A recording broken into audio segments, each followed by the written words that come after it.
결혼 3년, 나는 시댁의 무료 5성급 셰프가 되었다. 매주 토요일 시누이네 5식구는 어김없이 우리 집을 찾았다. 우리 집을 마치 입맛을 돋우는 단골 식당처럼 여겼다. 그들은 너무나 당당했고, 내 남편 김진우는 못 이기는 척했고, 시어머니는 그게 하늘의 이치라도 되는 양 여겼다. 나는 3년을 참았다. 바로 이번 시누이가 가족 단톡방에 거만하게도 고급 요리 8가지를 미리 주문하기 전까지는 호주산 랍스터부터 제주산 옥동구이까지 마치 내가 형님이 아니라 마음대로 부려먹을 수 있는 가사도우미라도 되는 것 같았다. 그 메뉴판을 보고 나는 웃음이 나왔다. 낙타를 쓰러뜨리는 것은 마지막 집단이 아니라 그동안 쌓여온 모든 집단이다.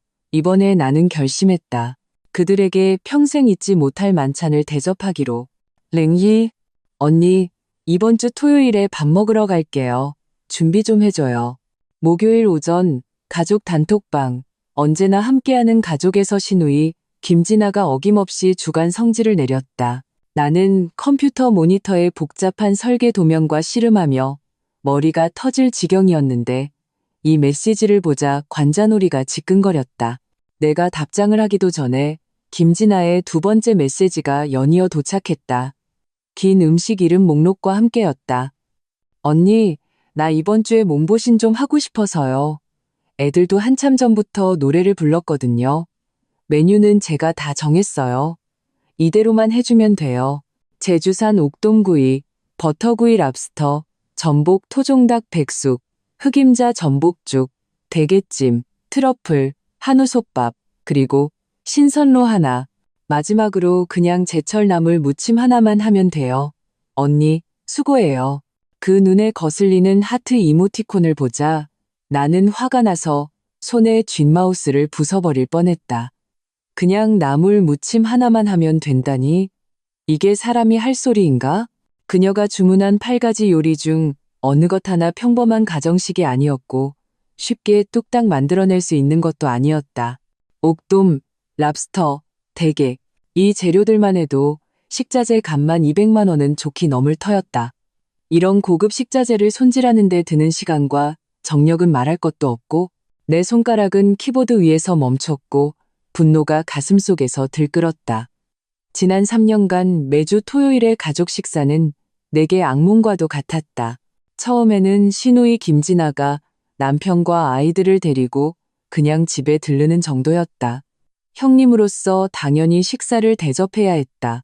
내 요리 솜씨는 괜찮은 편이었고 매번 정성껏 한상 가득 차려냈다. 모두가 즐겁게 식사하길 바랐고 남편 김진우가 가족들 앞에서 체면이 서길 바랐다. 하지만 내 선의와 헌신이 그들 눈에는 당연한 것이 될 줄은 몰랐다.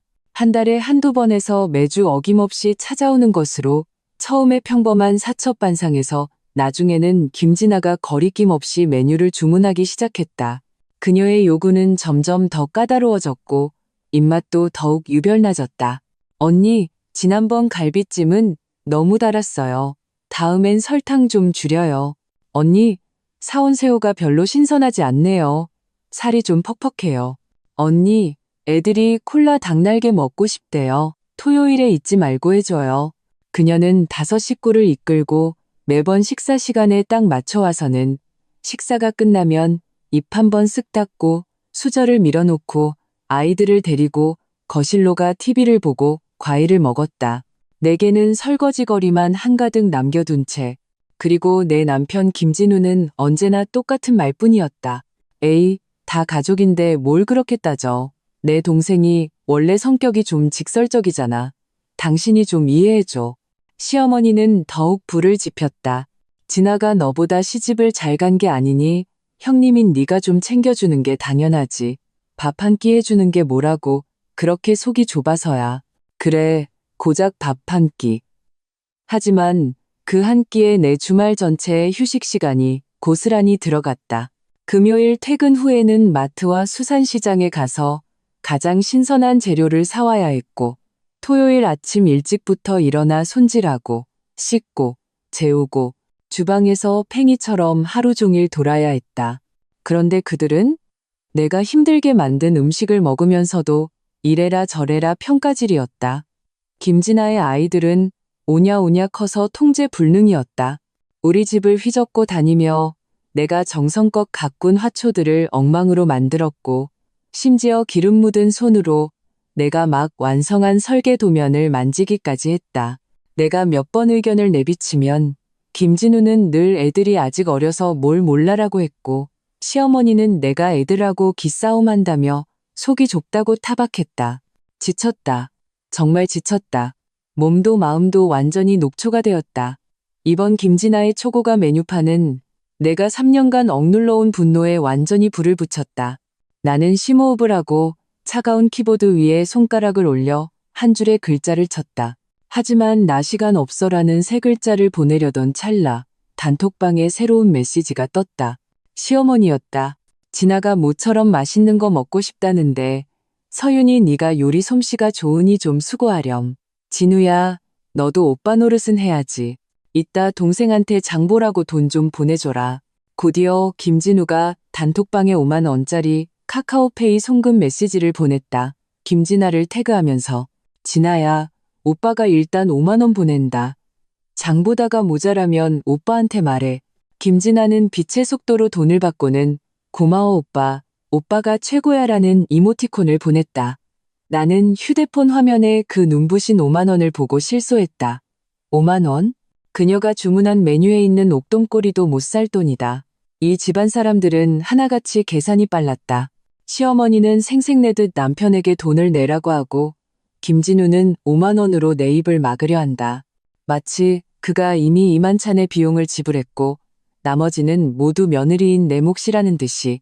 그리고 김진아는 더욱 당당하게 그 5만 원을 받고는 주말에 우리 집에 와서 수백만 원짜리 공짜 만찬을 즐길 생각에 부풀어 있었다. 나는 원래 치려던 글자를 지웠다.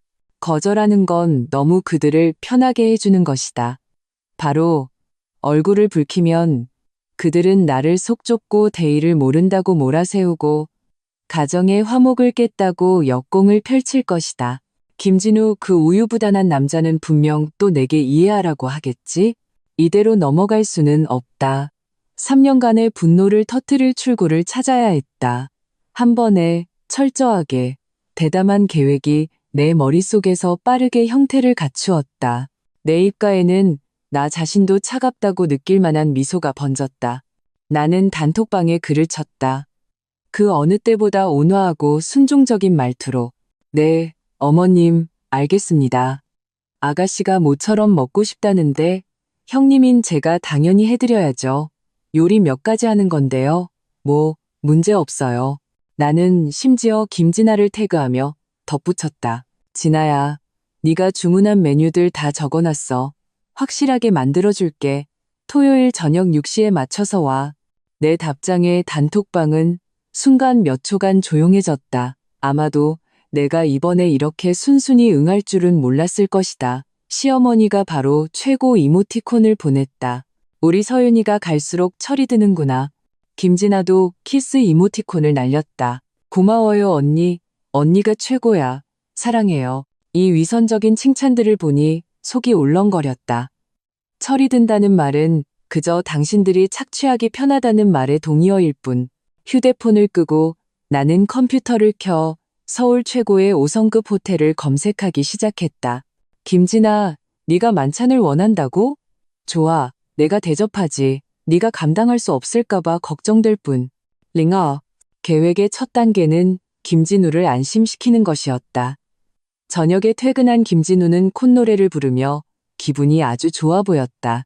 그는 집에 들어오자마자 나를 안아주며 웃으며 말했다. 여보, 오늘 수고했어. 엄마한테 들었는데 주말에 진아한테 만찬 차려주기로 했다며? 정말 미안하고 고맙네. 그는 말하면서 가방에서 작은 상자를 꺼내 내게 건넸다. 오늘 백화점 지나가다 신상 립스틱 나왔길래 하나 샀어. 당신 선물이야. 나는 그가 내민 립스틱을 보며 속으로 비웃었다. 5만 원짜리 립스틱 하나로 주말에 내가 쏟아부을 수백만 원의 가치에 달하는 노동과 수고를 무마하려는 건가? 정말 계산이 빨랐다. 예전 같았으면 그의 이런 사소한 보상에 감동했을지도 모르지만 지금은 그저 한없이 위선적으로 느껴질 뿐이었다. 나는 받지 않고 그저 담담하게 웃었다. 동생이 모처럼 주문한 건데 형님인 제가 해줘야죠. 그리고 당신이 장보라고 5만 원이나 줬잖아요. 나는 일부러 5만 원에 힘주어 말했다. 김진우의 얼굴에서 미소가 굳어지며 어색하게 머리를 극적였다. 에이, 그건 엄마가 단톡방에서 보고 계시니까 나도 뭔가 보여줘야 하잖아. 알다시피 나 이번 달 월급날 전이라 좀 빠듯해서. 빠듯하다고? 나는 속으로 더욱 냉소했지만 굳이 들추지는 않았다. 걱정 마. 돈 문제는 신경 쓰지 않아도 돼. 이번에는 내가 지난해 식구들한테 서프라이즈를 해주고 싶어. 서프라이즈? 김진우가 호기심 가득한 눈으로 나를 봤다. 응, 나는 의미심장하게 윙크했다. 이번엔 장소를 좀 바꿔서 대접하려고. 장소를 바꿔? 집에서 안 하고? 김진우는 놀라면서도 이내 안도의 한숨을 쉬었다. 그것도 좋지. 집에서 하면 당신이 너무 힘드니까. 그럼 어디 식당으로 갈까? 내가 예약할게. 당신이 예약할 필요 없어. 나는 손을 저었다. 내가 이미 다 예약해놨어. 장소는 일단 비밀이야. 어쨌든 동생네 식구들이 아주 즐겁고 평생 잊지 못할 식사를 하게 될 거라고 보장해. 내 말투에는 평소와 다른 흥분이 섞여 있었다. 김진우는 깊이 생각하지 않고 내가 드디어 마음을 열고 신우이와 잘 지내보기로 했다고 생각하는 듯 했다. 그는 기쁘게 내 어깨를 감쌌다. 여보, 당신 정말 최고야. 내가 당신이 제일 대범한 사람인 줄 알았어. 내가 진아 대신 고맙다고 할게. 아직 고마워하긴 일러. 나는 그를 밀어내며 의미심장한 미소를 지었다. 동생이 그 밥을 다 먹고 나면 그때 다시 고마워해도 늦지 않아. 김진우를 처리하고 계획의 두 번째 단계는 확실한 증거를 남기는 것이었다. 금요일 오후 나는 일부러 언제나 함께하는 가족 단톡방에 김진아를 태그했다. 진아야, 어제 네가 주문한 메뉴 다시 한번 확인할게. 제주산 옥돔구이, 버터구이 랍스터, 전복 토종닭 백숙, 흑임자 전복죽, 대게찜, 트러플 한우솥밥, 신선로, 그리고 제철 나물무침. 맞지? 혹시 추가하거나 빼고 싶은 거 있어? 아니면 못 먹는 거라든지. 내가 이렇게 공식적으로 묻자 김진아는 어쩔 줄 몰라 하며 기뻐했다. 네네, 맞아요. 언니, 정말 세심하시네요. 우리 식구들은 가리는 거 없어요. 애들도 다 잘 먹어요. 마치 내가 말을 바꿀까봐 겁이라도 난 듯 그녀는 덧붙였다. 언니, 랍스터는 좀 큰 걸로 해주세요. 애들이 한창 클 때라서요. 문제 없어. 나는 흔쾌히 답했다.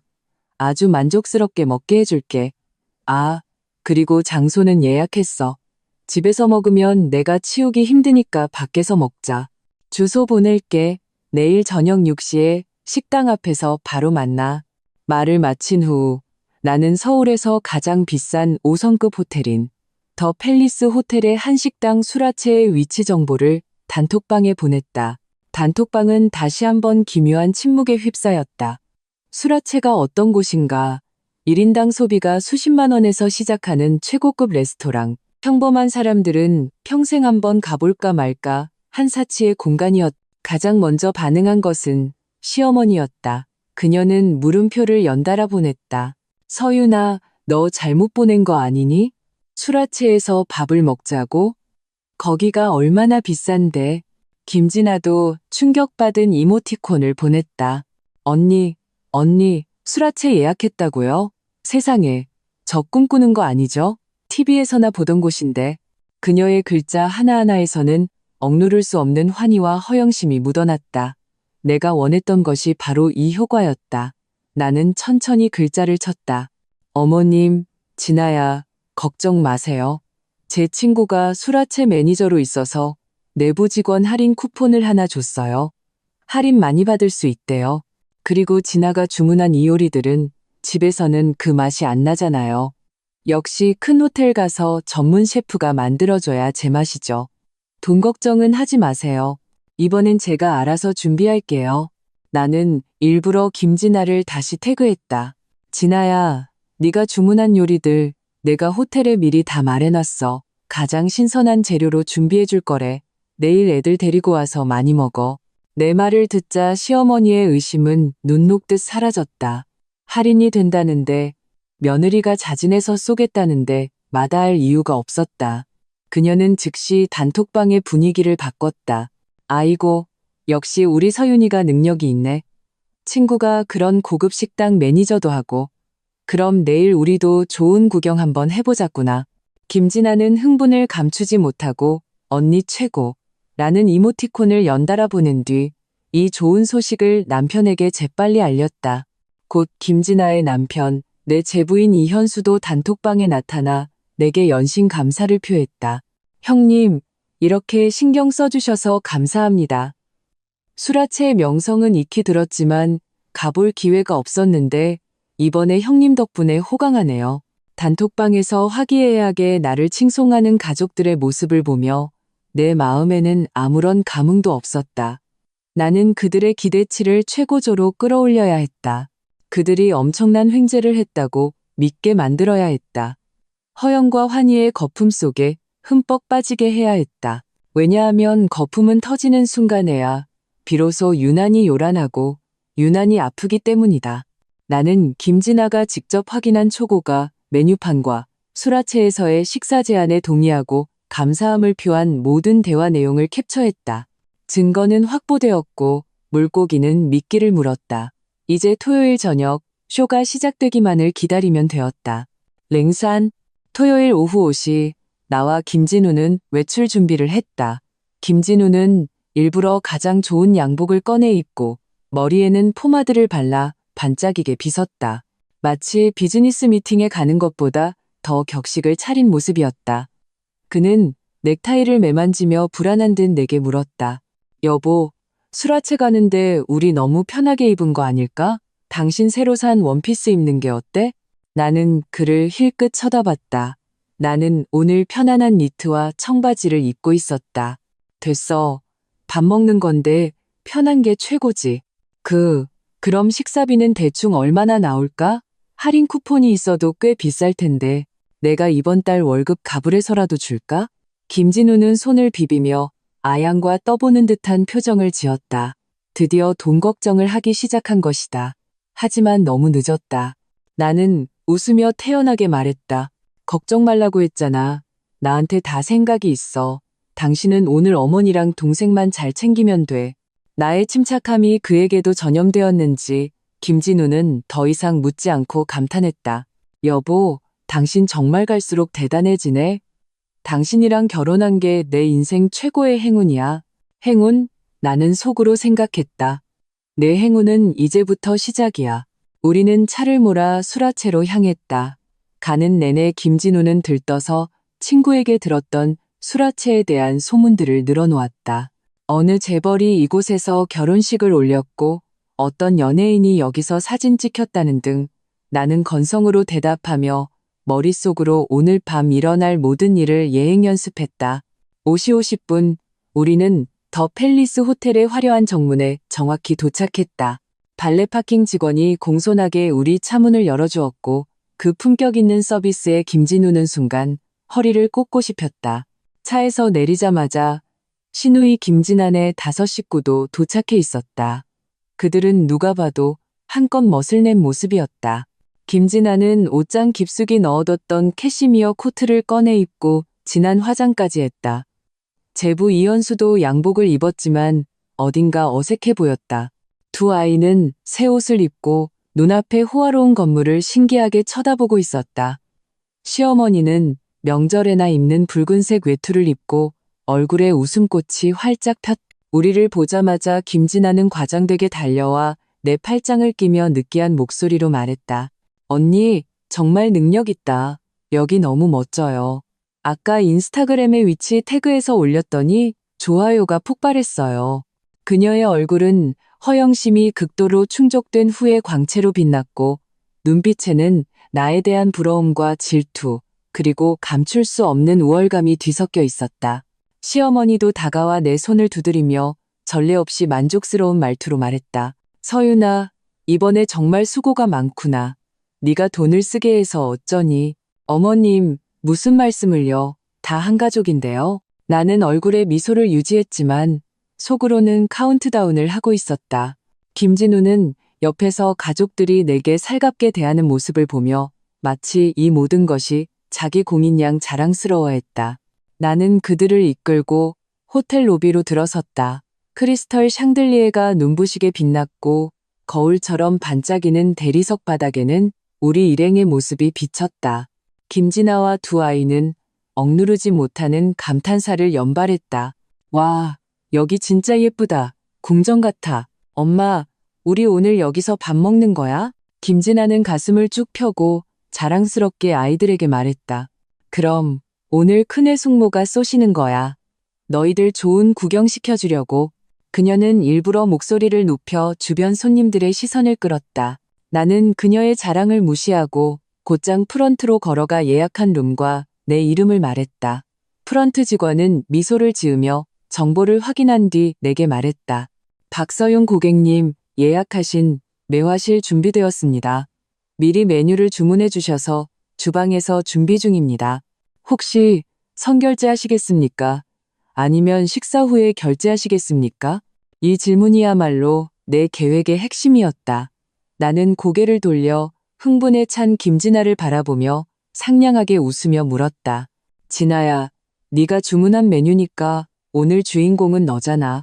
계산은 네가 할래? 아니면 내가 할까? 내 목소리는 크지 않았지만 조용한 로비에서는 유난히 선명하게 울려 퍼졌다.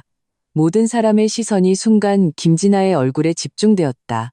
링세이, 내 말이 떨어지자마자 로비에 활기찼던 분위기는 순간 얼어붙었다.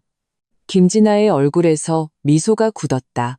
그녀는 마치 잘못 들었다는 듯 귀를 후비며 믿을 수 없다는 표정으로 나를 쳐다봤다. 언니, 방금 뭐라고 했어요? 시어머니의 얼굴도 굳어졌다. 미간을 찌푸리며 말했다. 서윤아, 지금 무슨 농담을 하는 거니? 네가 쏜다고 하지 않았니? 김진우도 다급해져서 수습에 나섰다. 여보, 장난치지 마. 어서 가서 계산해. 다들 기다리잖아. 그는 말하며 내게 눈짓했다. 내가 일부러 김진아를 놀린다고 생각한 모양이었다. 나는 그들을 무시하고 그저 미소를 지으며 김진아를 뚫어지게 쳐다봤다. 그리고 또박또박 반복해서 말했다. 내가 묻잖아. 이 식사, 네가 계산할 거야? 아니면 내가 계산할 거야? 내 눈빛은 평온했지만 단호했고 농담의 기색은 전혀 없었다. 김진아는 드디어 내가 장난치는 게 아니라는 것을 깨달았다. 그녀의 얼굴이 순식간에 돼지간처럼 붉어지며 목소리가 날카로워졌다. 언니, 이게 무슨 뜻이에요? 단톡방에서는 분명히 언니가 쏜다고 했잖아요. 이제 와서 우리를 여기로 끌고 와서 망신을 주려는 거예요? 그녀는 도덕적 우위를 점하려는 듯 역공을 펼치기 시작했다. 망신을 준다고? 나는 마치 세상에서 가장 웃긴 농담이라도 들은 듯 비웃었다. 진아야, 내가 언제 이 밥을 쏜다고 했지? 나는 단톡방에서 이번엔 내가 준비하겠다고 했고 돈 걱정은 하지 말라고 했어. 난 처음부터 끝까지 산다는 말은 한마디도 한 적이 없는데. 나는 휴대폰을 꺼내 상단에 고정해둔 대화 기록을 열어 화면을 그녀의 얼굴 앞에 들이밀었다. 내 눈으로 똑똑히 봐. 이건 네가 직접 확인한 메뉴판이고 이것도 네가 수라체에서 식사하는 것에 동의한 기록이야. 나는 단지 너를 대신해서 레스토랑을 예약하고 메뉴를 주문하고 모든 것을 준비해줬을 뿐이야.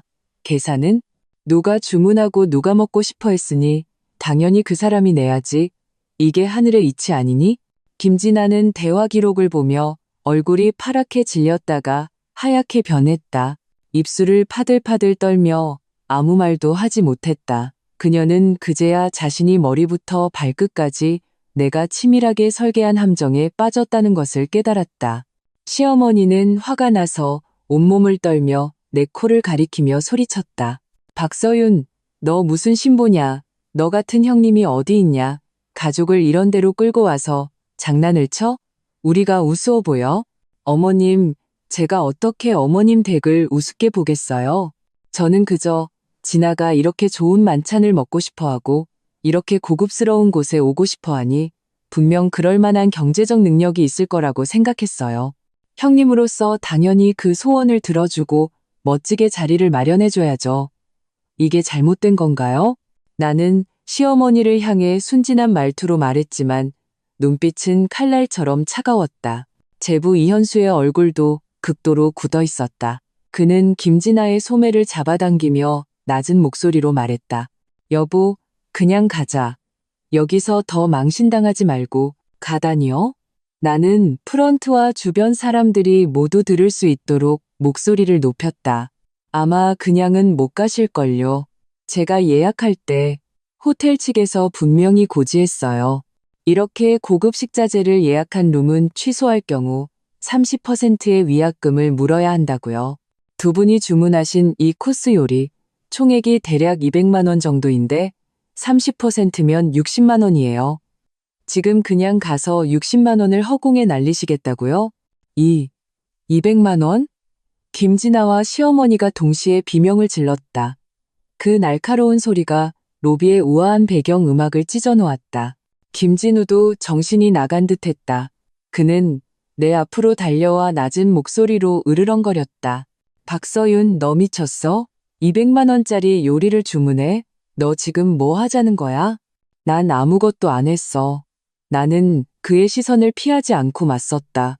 나는 단지 내 동생의 요구를 만족시켜줬을 뿐이야. 제주산 옥동구이, 시가로 한 마리에 30만 원, 이건 큰 놈이야.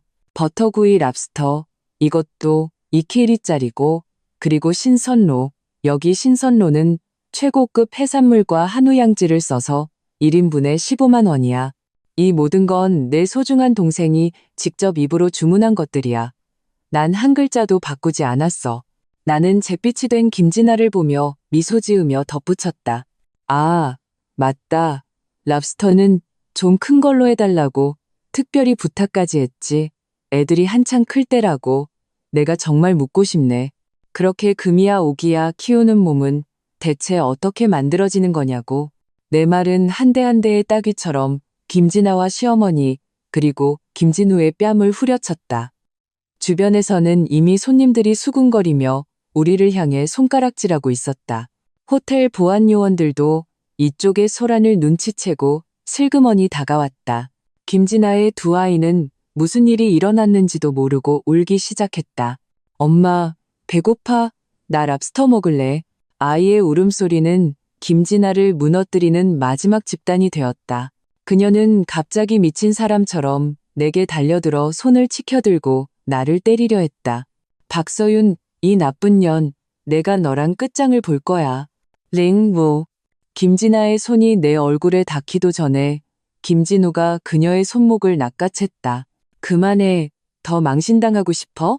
김진우는 그녀를 향해 낮게 소리쳤다. 얼굴이 흑빛이었다.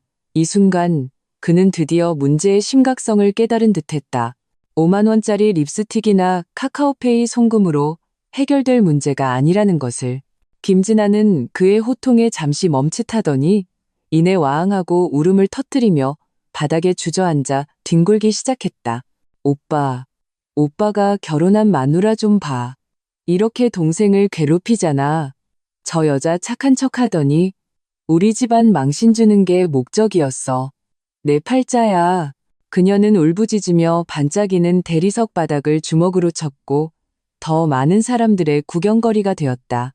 그녀의 두 아이도 덩달아 큰 소리로 울기 시작했고 순식간에 아수라장이 되었다. 시어머니는 딸이 안쓰러워 덩달아 눈물을 훔치며 나를 향해 욕을 퍼부었다.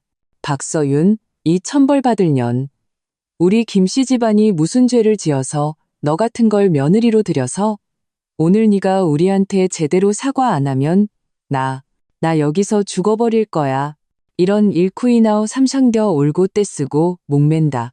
시계 막장 드라마에 나는 눈 하나 깜짝하지 않았다. 나는 그저 조용히 김진우를 바라보며 담담하게 입을 열었다. 김진우 씨, 이제 선택은 두 가지야. 내 목소리는 크지 않았지만 마치 날카로운 칼날처럼 모든 울음소리와 저주를 가르고 그의 귓속에 선명하게 밝혔다. 그는 고개를 번쩍 들어 나를 쳐다봤다. 첫째, 당신 동생이 이 밥값을 계산하게 해. 먹든 안 먹든 그건 그녀의 선택이야. 먹을 거면 들어가서 먹고 계산하고 안 먹을 거면 지금 당장 위약금 60만 원을 내고 우리는 떠나는 거야. 그리고 앞으로 우리 두 집안은 남남처럼 지내는 거고. 둘째, 나는 잠시 말을 멈추고 더욱 날카로운 눈빛으로 그를 응시했다. 당신이 대신 계산해. 당신 카드를 긁든 당신 돈을 쓰든. 하지만 김진우 씨, 명심해. 우리 결혼 전에 재산은 각자 관리하기로 약속했어. 물론 가족 공동생활비는 예외지만 이 식사는 당신 동생이 스스로 먹고 싶어 한 거지. 우리 가족의 공동지출이 아니야. 만약 당신이 그녀를 위해 이 돈을 지불한다면 그건 당신의 일방적인 증여행위가 되는 거야. 그렇게 되면 우리 사이의 계산도 이제 제대로 좀 해봐야겠지. 내 말은 두 개의 거대한 산처럼 김진우의 마음을 짓눌렀다. 그는 내 성격을 잘 알았다. 나는 말한 것은 반드시 지키는 사람이다. 지난 몇 년간 내가 이 집을 위해 헌신하고 경제적으로 기여한 것을 그는 마음속으로 잘 알고 있었다. 작게는 관리비와 공과금부터 크게는 아파트 대출금과 자동차 할부금까지 내가 부담한 부분이 그보다 훨씬 많았다. 내가 그저 말하지 않고 따지지 않았을 뿐 바보는 아니었다. 만약 정말로 계산을 시작한다면 그가 내게 빚진 것이 어디 200만 원뿐이겠는가. 김진우의 얼굴 근육이 심하게 경련했다. 그는 바닥에서 뒹구는 동생을 보고 옆에서 호시탐탐 노려보는 어머니를 보고 그리고 차가운 눈빛으로 단호한 태도를 보이는 나를 보며 전례 없는 딜레마에 빠졌다. 한쪽은 피를 나눈 가족, 다른 한쪽은 위태로운 결혼 생활. 그는 어떤 선택을 해야 할까? 바로 그때 호텔 매니저가 소식을 듣고 달려왔다. 그는 유능해 보이는 중년 남성이었다. 이 혼란스러운 장면을 보고 미간을 살짝 찌푸렸지만 이내 직업적인 미소를 유지했다. 고객님들, 무슨 일이신지 여쭤봐도 될까요? 저는 이곳 로비 매니저입니다. 시어머니는 구세주라도 만난 듯 즉시 달려가 매니저의 팔을 붙잡고 울부짖었다. 매니저님, 와서 판결 좀 내려주세요. 이 여자가 우리를 여기로 꿰어내서 밥을 먹이더니 이제 와서 돈을 내라고 협박해요. 당신들 호텔 무슨 사기꾼 집단이에요? 어떻게 이렇게 사람을 우롱할 수 있어요? 매니저의 시선이 나를 향했다. 나는 휴대폰을 꺼내 대화 기록과 예약 정보를 그에게 보여주었다. 매니저님, 이 여성분이 주문하신 메뉴, 여기 글자로 똑똑히 남아 있습니다. 저는 단지 예약을 도와줬을 뿐입니다. 이제 와서 돈을 못 내겠다며 여기서 소란을 피워 호텔의 정상적인 영업을 방해하고 있습니다. 경찰에 신고하시는 편이 나을 것 같습니다. 경찰이라고? 김진아의 울음소리가 뚝 그쳤다. 겁에 질린 눈으로 나를 쳐다봤다. 시어머니도 멍해졌다. 그들은 단지 때를 써서 이 돈을 떼먹으려 했을 뿐 경찰서까지 갈 생각은 없었다.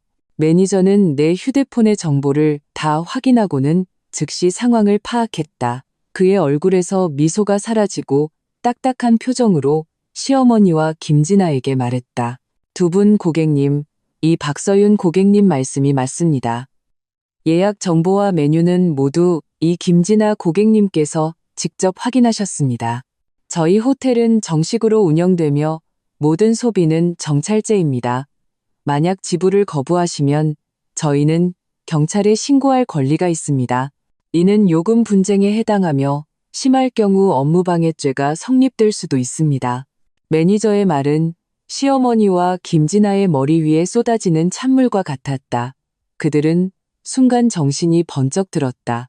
그들은 나에게는 떼를 쓸 수 있고 김진우에게는 어리광을 부릴 수 있었지만 호텔 매니저에게 대들거나 경찰과 맞설 용기는 없었다. 김진아는 바닥에서 벌떡 일어나 시어머니 뒤로 숨었다. 눈에는 공포와 원망이 가득했다. 시어머니의 얼굴도 하얗게 질렸다. 그녀는 아들 김진우에게 도움을 청하는 눈빛을 보냈다. 김진우는 주먹을 꽉 쥐었다. 이마에 핏대가 섰다. 그는 나를 뚫어져라 쳐다봤다. 눈이 충혈되어 불을 뿜을 것 같았다. 그는 이를 악물고 한마디 뱉었다. 박서윤, 꼭 이렇게까지 해야겠어? 나는 그를 바라보며 마음속 마지막 온기마저 사라지는 것을 느꼈다. 이 지경에 이르러서도 그는 탐욕스러운 동생을 교육할 생각은 않고 나를 질책하고 있었다. 나는 비참하게 웃었다. 꼭 이렇게까지 해야 하냐고? 김진우 씨, 대체 누가 이렇게까지 한 거죠? 3년 동안 나를 공짜 가사 도우미 취급하며 내 헌신을 당연하게 여긴 당신들인가요? 아니면 오늘 200만 원짜리 메뉴를 주문한 당신 동생인가요? 그것도 아니면 옆에서 부추기며 내 모든 수고가 당연하다고 여긴 당신 어머니인가요? 내 목소리는 점점 더 커지고 차가워졌다. 오늘 여기서 확실히 말하죠. 이 돈은 반드시 김진아가 내야 해요. 그녀가 못 내면 그녀 남편이 내야 하고, 그녀 남편이 못 내면 당신 어머니가 노후 자금으로 내주세요. 누가 내든 상관없어요. 단, 당신 김진우와 나는 안 돼요. 당신이 만약 그녀를 위해 단돈 1원이라도 낸다면 우리 내일 당장 구청에서 봅시다. 말을 마친 나는 더 이상 그를 보지 않고 호텔 매니저를 향해 청하는 제스처를 취했다. 매니저님, 경찰에 신고해 주시죠. 내 말이 떨어지는 순간 로비는 죽음과 같은 정적에 휩싸였다. 김진아의 얼굴에는 핏기라고는 찾아볼 수 없었다. 랭레오, 자, 잠깐만요. 경찰은 부르지 마세요. 가장 먼저 무너진 것은 김진아가 아니라 제부 이현수였다. 그는 화살처럼 튀어나와 얼굴이 하얗게 질린 채 호텔 매니저를 붙잡았다. 목소리가 떨리고 있었다. 매니저님, 말로 합시다. 경찰만은 제발 부르지 말아주세요. 이현수는 공공기관에서 일하고 있었다. 비록 말단 공무원이었지만 체면과 앞날을 가장 중요하게 생각했다. 만약 오늘 밥값 안 내서 경찰서에 불려가 기록이라도 남는 날에는 그의 인생은 그걸로 끝이었다.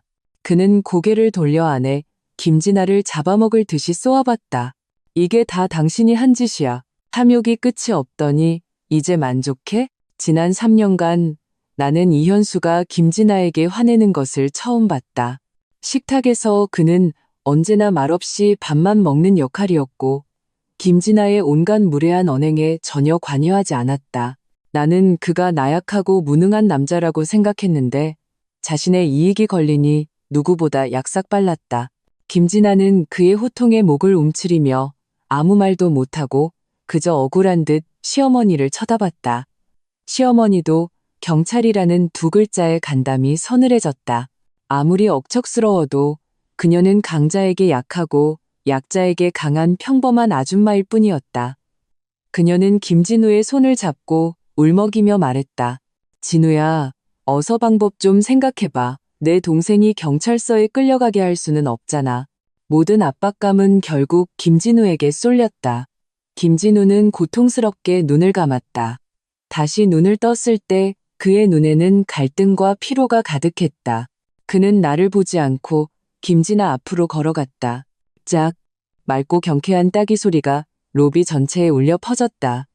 모두가 경악했다. 김진아는 화끈거리는 뺨을 감싸쥐고 믿을 수 없다는 듯 자신의 친오빠를 쳐다봤다. 오빠, 나를 때렸어? 내가 널 정신 차리게 때렸다. 김진우는 화가 나서 온몸을 떨며 그녀의 코를 가리키며 소리쳤다. 내 꼴을 좀 봐. 먹는 거. 내 머릿속에 먹는 거 말고 뭐가 남았어? 내 형수가 우리 집에 어떻게 했는지 내 마음속에 양심이 있으면 알 거 아니야. 이게 네가 형수에게 보답하는 방식이야? 온 식구를 이끌고 형수를 가사도우미처럼 부려먹고 이제는 이런 데까지 와서 난리를 쳐? 우리 집안 체면이 너 때문에 다 구겨졌어. 이 말은 나를 조금 놀라게 했다. 이런 압박 속에서 김진우가 나를 비난하는 대신 김진아에게 화살을 돌릴 줄은 몰랐다. 김진아는 쌍욕을 먹고 완전히 멍해졌다. 시어머니는 딸이 안쓰러워 따지려 했지만 김진우의 흉흉한 눈빛에 눌려 입을 다물었다. 김진우는 심호흡을 하고 마치 중대한 결심이라도 한 듯 돌아섰다. 그는 나와 호텔 매니저를 향해 갈라진 목소리로 말했다. 매니저님, 죄송합니다. 소란을 피워 죄송합니다. 이 식사 저희가 하겠습니다. 그리고 그는 이현수를 쳐다보며 거역할 수 없는 어조로 말했다. 이 서방 자네 아내가 주문한 음식이니 남편인 자네가 계산하는 게 문제 있나? 이현수의 얼굴이 순식간에 무너져 내렸다. 우는 것보다 더 비참한 표정이었다. 200만 원. 그건 그의 반년치 월급에 가까운 돈이었다. 거절하고 싶었지만 김진우의 살기 어린 눈빛과 옆에서 지켜보는 보안 요원들을 보고는 아무 말도 할 수 없었다.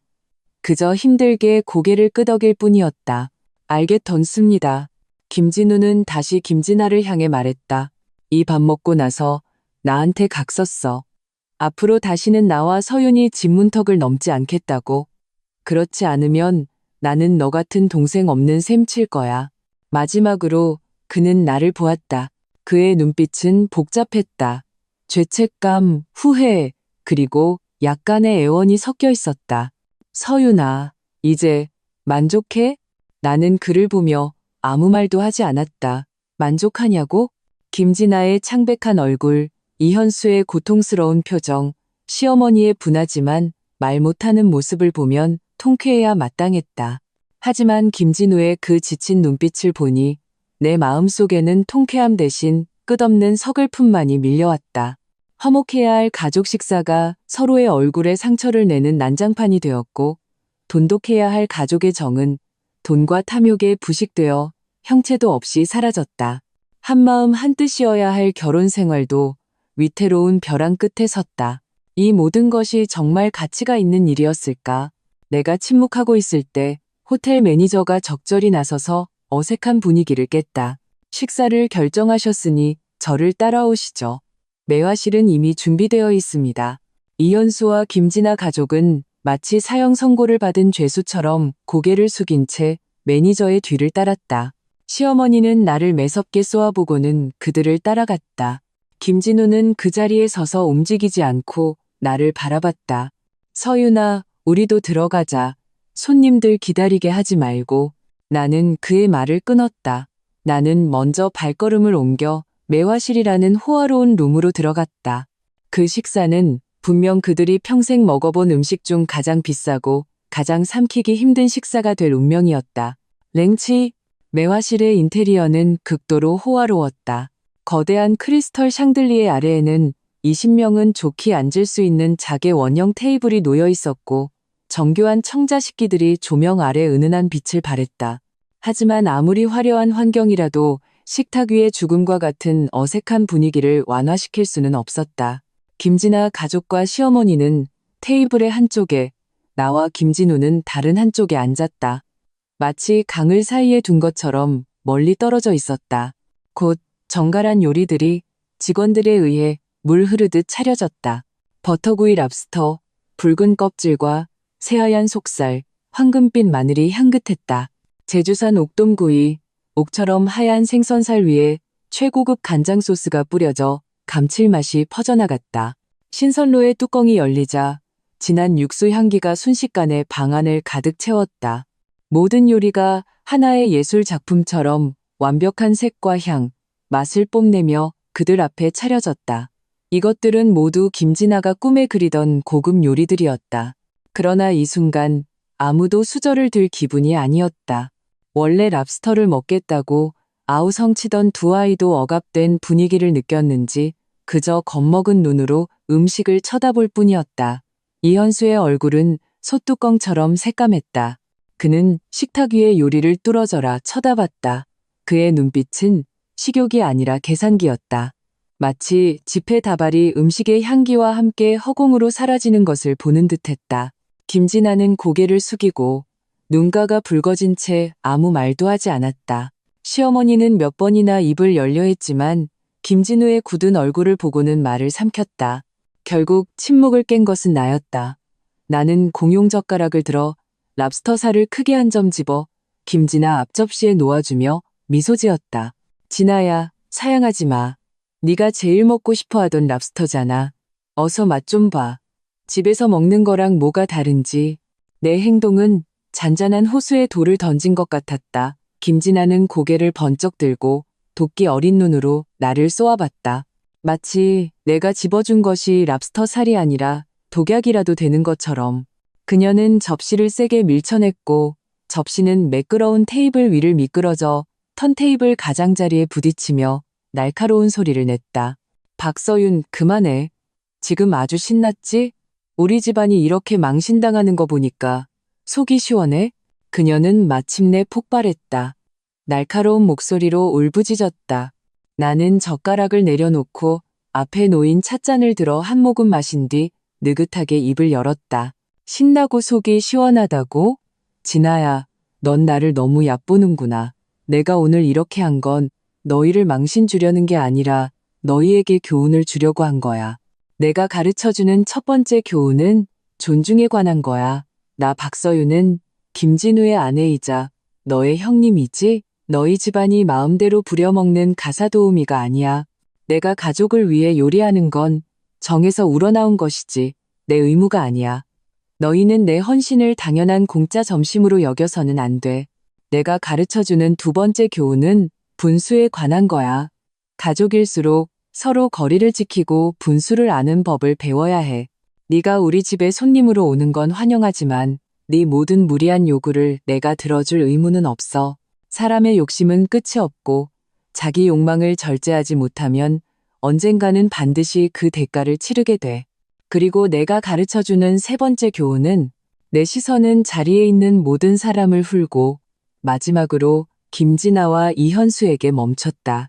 책임에 관한 거야. 성인이면 자신의 말과 행동에 책임을 져야 해. 네가 주문한 음식은 네가 계산할 능력이 있어야 하고 네가 살고 싶은 인생은 네 자신의 손으로 벌어야 해. 남을 착취하는 것에 희망을 거는 삶은 결국 비참하게 무너질 뿐이야. 내 말은 한마디 한마디가 비수처럼 룸 안에 울려 퍼졌다. 김진아는 내 말에 아무 대꾸도 못하고 얼굴이 불그락푸르락했다. 이현수는 고개를 더욱 깊이 숙였다. 시어머니는 화가 나서 입술을 떨었지만 반박할 말을 찾지 못했다. 오직 김진우만이 나를 깊이 바라봤다. 그의 눈빛에는 내가 한 번도 본 적 없는 경외감이 서려 있었다. 말씀 잘하시네요. 예상치 못한 목소리가 문가에서 갑자기 들려왔다. 우리는 일제히 고개를 돌렸다. 룸의 문이 어느새 살짝 열려 있었고 양복을 입은 점잖은 인상의 중년 남성이 문가에 서서 만족스러운 미소를 짓고 있었다. 그의 뒤에는 아까 그 로비 매니저가 서 있었다. 누구시죠? 김진우가 경계하며 일어섰다. 중년 남성은 미소를 지으며 안으로 들어와 명함을 건넸다. 오해 마십시오. 저는 최강민이라고 합니다. 이 호텔의 총지배인이죠. 방금 지나가다가 우연히 이 여성분의 말씀을 듣게 되었습니다. 정말 감명 깊어서 박수를 쳐드리고 싶어 들어오지 않을 수 없었습니다. 그는 나를 보며 눈빛에 가득한 존경심을 담아 말했다. 박서윤 고객님, 방금 하신 세 가지 교훈에 대한 말씀 정말 훌륭했습니다. 특히 책임에 관한 세 번째 교훈은 저희 호텔이 가장 환영하는 자신의 행동에 책임질 줄 아는 고객의 모습입니다. 그는 주머니에서 금색 카드를 꺼내 두 손으로 내게 건넸다. 이것은 저희 호텔의 VVIP 카드입니다. 이 카드를 소지하시면 저희 호텔에서 소비하실 때 전체 금액의 30% 할인과 모든 봉사료 및 룸 이용료를 면제해 드립니다. 오늘 이 식사는 제 개인적인 이름으로 고객님께 선물하는 것으로 하겠습니다. 앞으로도 자주 찾아주시길 바랍니다. 모두가 이 갑작스러운 반전에 경악했다. 선물이라고? 200만 원짜리 식사를 그냥 공짜로 준다고? 링바. 가장 먼저 정신을 차린 것은 김진아였다. 그녀의 눈이 순간 반짝이며 마치 구명더처라도 잡은 듯 의자에서 벌떡 일어났다.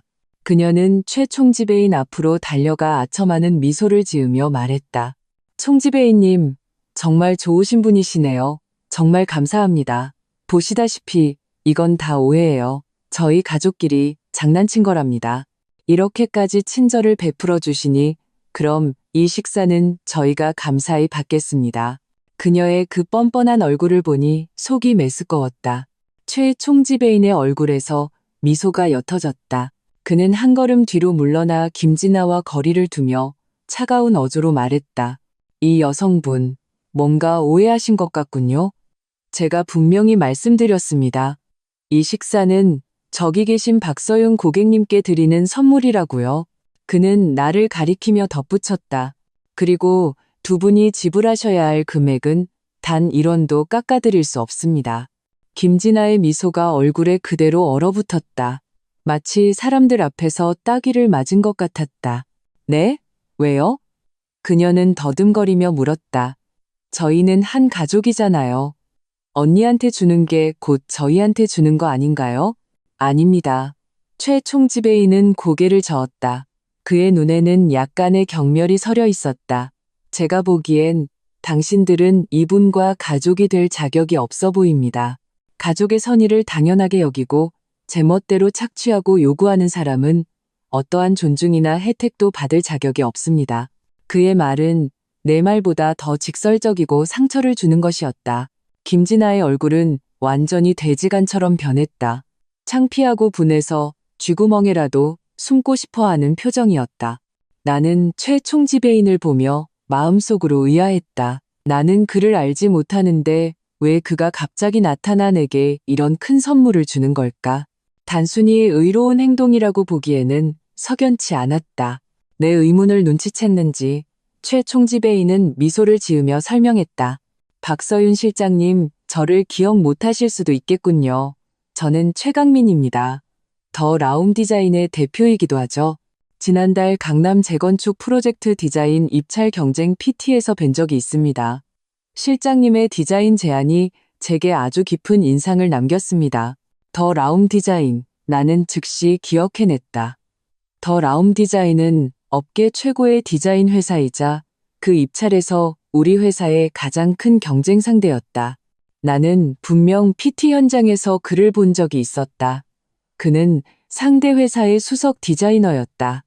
단지 이 5성급 호텔이 그의 사업체일 줄은 몰랐을 뿐이다. 아, 최 대표님이셨군요. 나는 자리에서 일어나 그에게 고개를 끄덕였다. 반갑습니다. 세상이 참 좁네요. 제가 더 반갑습니다. 최강민의 눈빛은 진솔하고 뜨거웠다.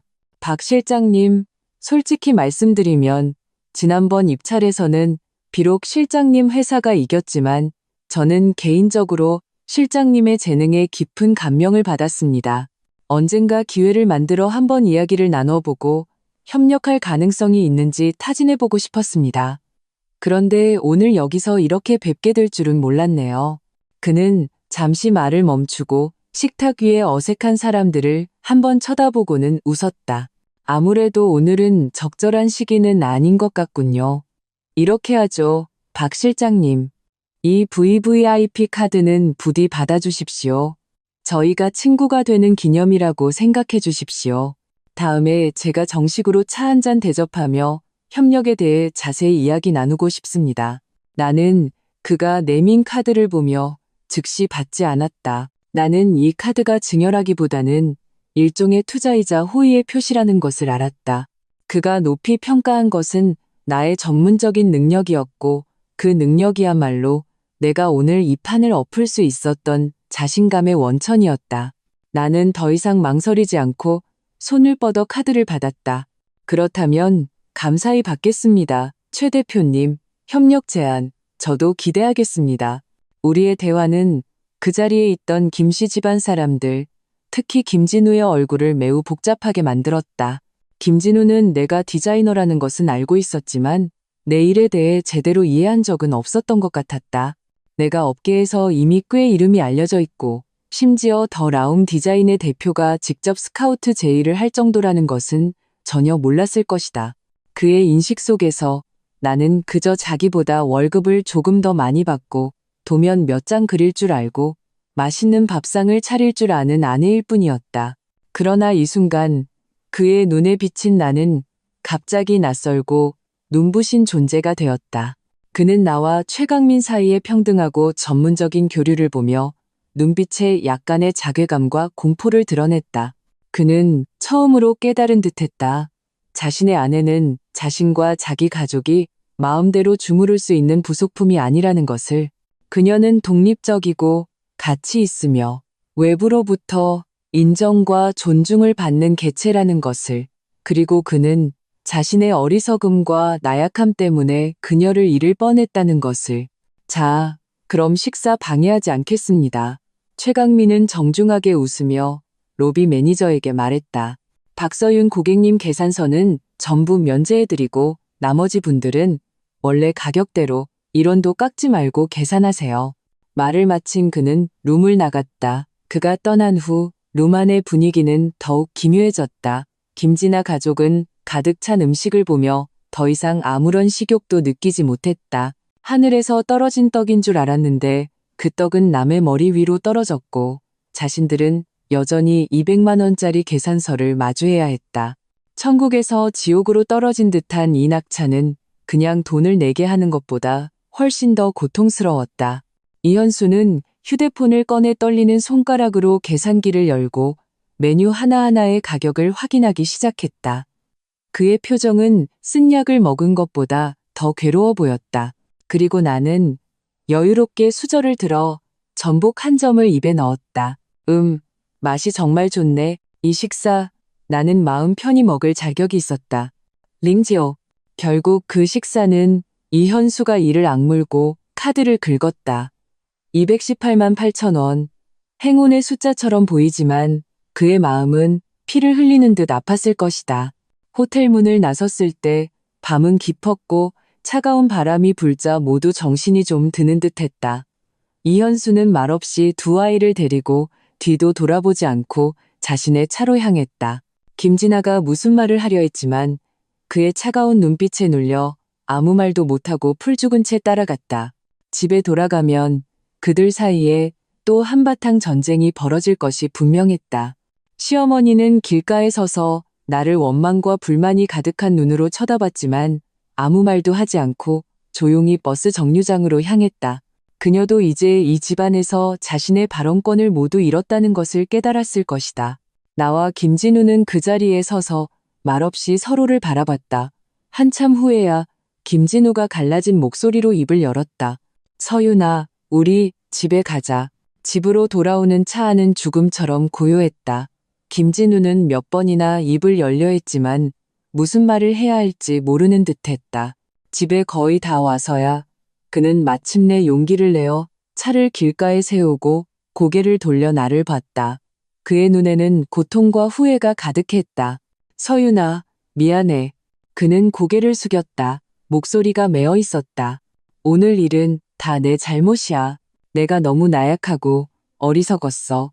늘 대충 덮고 넘어가려고만 했지. 그게 우리 엄마고 내 동생이니까 차마 얼굴을 붉힐 수가 없었어. 그래서 늘 당신한테 이해해달라고 참아달라고만 했지 한 번도 진심으로 당신 입장에서 생각해 본 적이 없어. 나는 오늘에서야 알았어. 나의 참음이 당신에게는 얼마나 큰 상처였는지, 나의 방관이 내 동생에게는 얼마나 큰 독이었는지를 당신이 그 최 대표랑 이야기하는 걸 봤을 때 갑자기 깨달았어. 나는 당신에 대해 제대로 아는 게 하나도 없었구나. 당신이 회사에서 그렇게 유능하고 밖에서 그렇게 존중받는 사람인지도 몰랐어. 나는 그저 당신을 밥 잘하고 살림 잘하는 아내로만 생각했어. 나는 당신에게 어울리지 않는 사람이야. 그는 말하며 눈시울이 붉어졌다. 나는 조용히 들었다. 마음에는 큰 파동이 없었다. 이 말을 3년 전에 했다면 나는 감동해서 펑펑 울었을지도 모른다. 하지만 지금 이 모든 것을 겪고 난 후 내 마음은 이미 차갑고 단단해졌다. 김진우 씨, 나는 평온하게 그를 바라봤다. 사과는 필요 없어. 우리 사이의 문제는 미안해 한마디로 해결될 수 있는 게 아니야. 그는 다급하게 나를 쳐다봤다. 알아. 서윤아, 제발 나한테 기회를 줘. 만회할 기회를 줘. 나 맹세할게. 앞으로 정말 달라질게. 엄마랑 동생 문제는 내가 다 처리할게. 다시는 그들이 우리 생활을 방해하지 못하게 할게. 우리 다시 잘 지내면 안 될까? 그는 내 손을 잡았다. 그의 손바닥은 차가웠고 미세하게 떨리고 있었다. 나는 내 손을 빼고 고개를 저었다. 김진우 씨, 우리 당분간 떨어져 지내자. 떨어져 지내자고? 그는 마치 벼락이라도 맞은 듯 얼굴이 순식간에 하얗게 질렸다. 안 돼, 서윤아. 제발 그러지 마.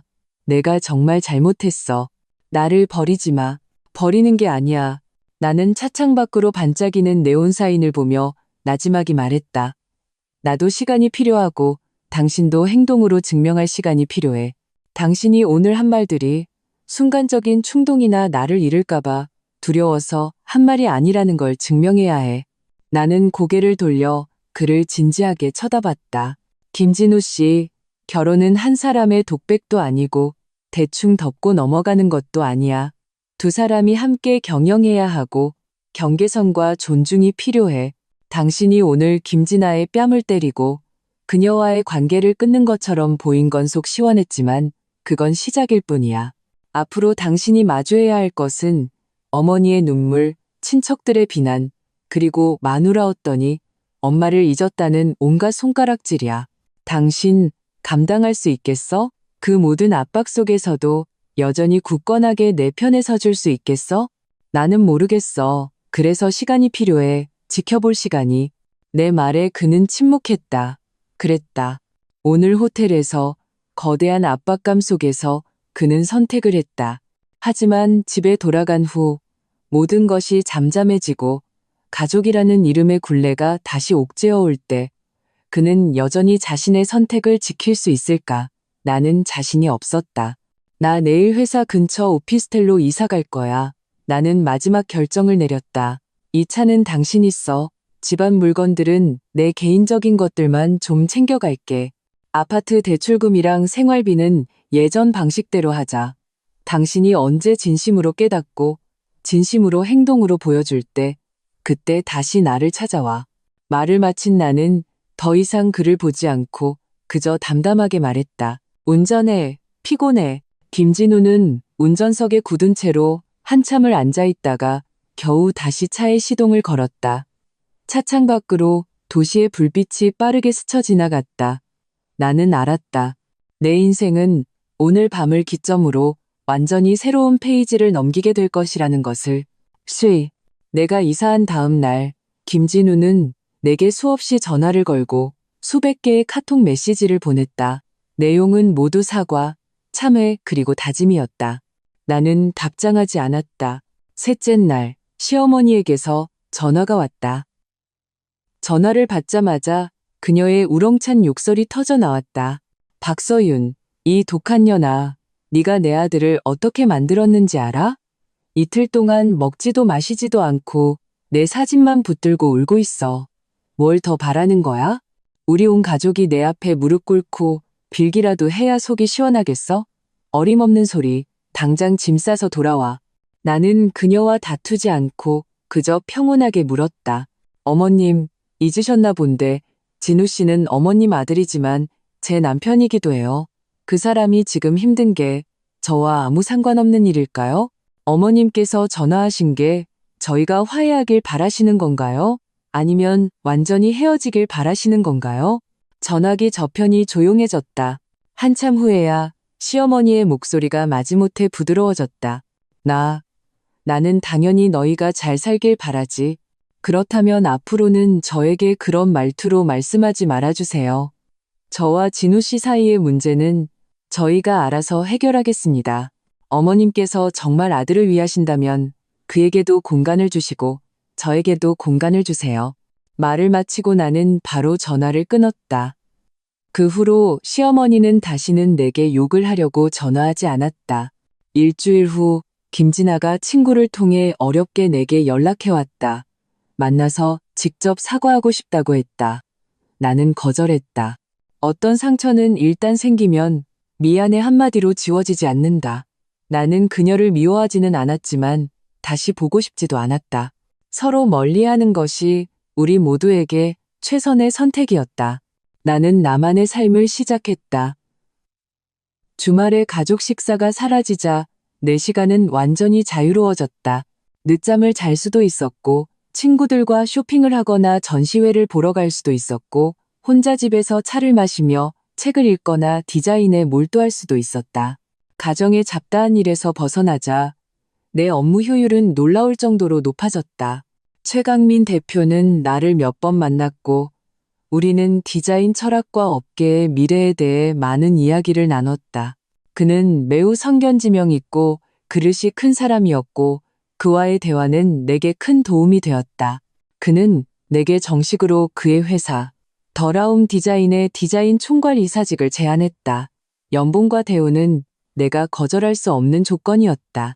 나는 3일간 진지하게 고민한 끝에 그의 제안을 수락했다. 나에게는 새로운 시작이 필요했다. 삶에서도, 일에서도 나는 원래 회사에 사직서를 제출했다. 퇴사하는 날 김진우가 나를 찾아왔다. 그는 많이 야위고 초췌해졌지만 눈빛은 예전보다 훨씬 단단해져 있었다. 그는 더 이상 집에 돌아와 달라고 애원하지 않고 그저 서류 하나를 내게 건넸다. 그것은 아파트 소유권 이전 신청서였다. 그는 자신의 명의로 된 아파트 지분을 조건 없이 내 명의로 이전했다. 서윤아, 이건 내가 당신에게 빚진 거야. 그는 나를 보며 진심 어린 목소리로 말했다. 지난 3년간 당신은 이 집을 위해 너무 많은 것을 헌신했어. 나는 계속 받기만 했고. 이 아파트는 당연히 당신 것이 되어야 해. 나는 빈손으로 나갈게. 그는 잠시 말을 멈추고 계속했다. 어머니는 내가 잘 말씀드려서 고향 집으로 내려가시기로 했어. 내 동생한테도 확실히 말해뒀어. 앞으로 명절 빼고는 어떠한 경제적 교류도 없을 거라고. 내가 지금 뭘 해도 너무 늦었다는 거 알아. 당장 나를 용서해달라고 조르지도 않을게. 그냥 당신에게 말해주고 싶었어. 나는 노력하고 있다고. 당신이 기댈 수 있는 남자가 되기 위해 노력하고 있다고. 나는 기다릴게. 당신이 나를 다시 받아줄 마음이 생기는 그날까지. 나는 그를 보며 만감이 교차했다. 나는 그 서류를 받았지만 아무 말도 하지 않았다. 한 달 후 나는 더 라움 디자인에 정식으로 입사했다. 새로운 사무실로 이사한 날 햇살이 아주 좋았다. 나는 거대한 통유리창 앞에 서서 이 화려한 도시를 내려다봤다. 휴대폰이 울렸다. 김진우가 보낸 카톡이었다. 군더더기 없는 말 대신 사진 한 장이 있었다. 사진 속에는 그가 직접 차린 밥상이 있었다. 사첩반상, 모두 내가 평소에 좋아하던 반찬들이었다. 사진 아래에는 한 줄의 글이 적혀 있었다. 오늘부터는 내가 당신을 위해 밥을 차릴게. 나는 그 메시지를 한참 동안 바라봤다. 그리고 마침내 입가에 옅은 미소가 번졌다. 미래가 어떻게 될지 나는 모른다. 하지만 나는 안다. 나는 더 이상 주방에서 억울함을 참던 박서윤이 아니라는 것을. 나는 내 능력으로 존중을 되찾았고 자유를 되찾았으며 삶의 주도권을 되찾았다. 이 결혼 생활이 회복될 가능성이 있는지는 시간이 답해줄 것이다.